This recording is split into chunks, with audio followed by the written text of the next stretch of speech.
Well. Season 27 finally started. Yes, after a long off-season kind of break, Kabam wanted to implement some new stuff and whatever changes. And honestly, nothing much has changed. The protect tactic that was the most common one last season um, is now gone, just as stubborn was gone the season before, and now, well, we'll see what's the most popular defense tactic here. I think currently in this match they are running high ground, which I do think will be the most popular one. Maybe the evade one will sometimes show up. And honestly, after a few seasons, maybe they remove one as well, or the most popular one. But in all honesty, I don't think these ones are. They are not on the level that Protect and Stubborn was. And even Protect was not that bad, but it meant you can't use like high damage attackers, and now you actually can, which is, well, awesome. I love it, but it does make it so most matchups are not too bad. So yeah, first matchup, we got the Omega Red um, as expected, and honestly, no third, or honestly, the second champ, of course, is Sabertooth, but we are not using. And then often I have a third champ for a specific matchup or whatever, but this time that was not the case. I brought White Max for some pre-fights. And yeah, so the first fight, Daredevil Hell's Kitchen on pet 4. Nothing, um, yeah, nothing specific in that fight that makes the fight hard. It's just that, of course, he shrugs off some debuffs if he has like under 15 hit combo, and above he has some ability XP reduction. So you just use anti-shruggers, or you play it stun immune even, right? It really does not matter that much. This guy we've seen often here on Power Snack, Manting. Of course, it probably plays with like Max Limber and of course Max Mystic Dispersion, which makes it so that if you just use a poison immune, you do need an invulnerability boost. So here I'm using a poison immune, probably one of the best poison immunes though for this fight, just because you don't need a lot of hits, you don't need to bait a lot of specials. But honestly, it doesn't matter that much. I have an invulnerability boost on, so I can tank 3 special trees as long as I don't get hit before that.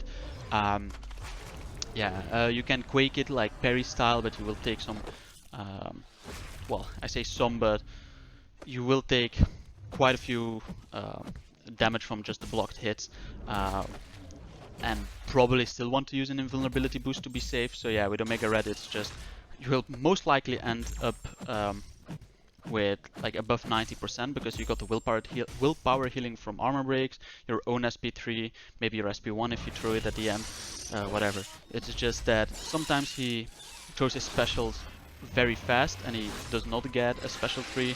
Sometimes he does, just to be safe, you throw up an invulnerability boost.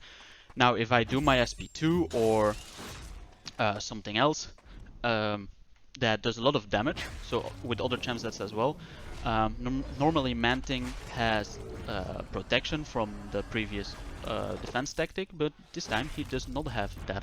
So you can use like whatever boost you want, and honestly, I mean, it's not that Omega Red's his specials do a lot of damage, and Manting has some resistances built in against like crits and whatever. But yeah, I don't have to worry about triggering Protect and stalling the fight. So I think mostly for me, my Omega Red fights will just be kind of the same fights but shorter. This war, so the first war, I've not faced an opponent yet that like gets affected by the defense tactic. So yeah, so I can't say that yet if I maybe prefer Protect, because with Omega Red, honestly, your specials, your hits don't do that much damage anyways. It's all about that Spore and degen damage. So yeah, maybe with high ground it's more annoying, because I will talk about high ground, what it specifically does a little bit later on, and then we can see why maybe with Omega Red I would prefer Protect. So we are now on pet 2 in section 2 against this Thor Ragnarok. It's probably an annoying placement for champs where you want to throw specials, and of course against Thor Ragnarok you want to throw specials so you stop his power gain, or I don't know, you also use like a shock immune champion with an invulnerability boost and you can tank an SP3. Um, but yeah, with Omega Red, it's just you melt him before he reaches 20 like of his hit charges, so he does not even get the power gain. Fairly easy. Um, and then we have the Skillmonger on Buffet, also not that hard for Omega Red. You can trigger Buffet at times, and he will heal a bunch, but you will get rudified. So but I do try to not trigger Dexterity. Um, and I just block the specials, right? I can take the blocked hits. I did apply Wide Max Pre-Fight just so my parry does not give him the extra power. I apply my degen and whatever. And my way to kind of bait his special without triggering Dex is apply the degen and then kind of Dex back, because Killmonger, he throws his special too very fast if the distance between you and Killmonger is like maximum, right? If you're close to him and he has his SP2, he often does not throw it immediately. If you're far off, then he does. Yeah. The thing with the White Max pre-fight maybe that you see in this fight is that I do get pushed back, and I think it was well, that bug is has been in the game for a long time, but I do think I want to say they kind of fixed it, but they did not really fix it. It's more that they kind of used a workaround where Omega Red, when he got pushed back, he immediately walks forward.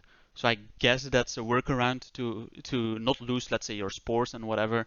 And yeah. So yeah, this fight is not for me, but I do have the Ting Mini after this Phoenix. So let's take a look at the defense tactic. High ground. Every 20 seconds, the defender gains an altitude charge, and when the defender has one altitude charge, they gain true XG and will do a burst of energy damage per altitude charge when blocked.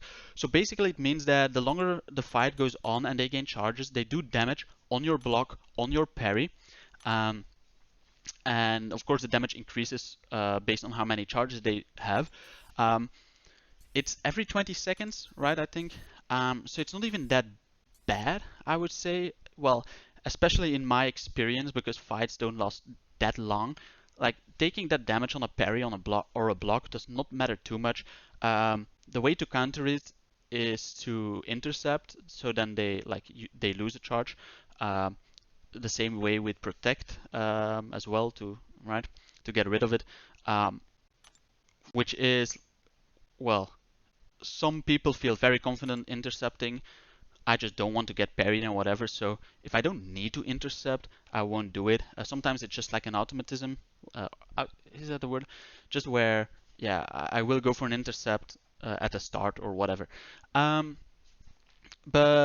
I guess the hard part for that defense tactic is that they gain true accuracy, and that just means you can't quake those champs. And the champs in the pool are a few champs that you want to quake on some nodes before with protect or even with stubborn, right, where you could play quake parry style, like what's it or Magneto, Storm, Pyramid X, Nova.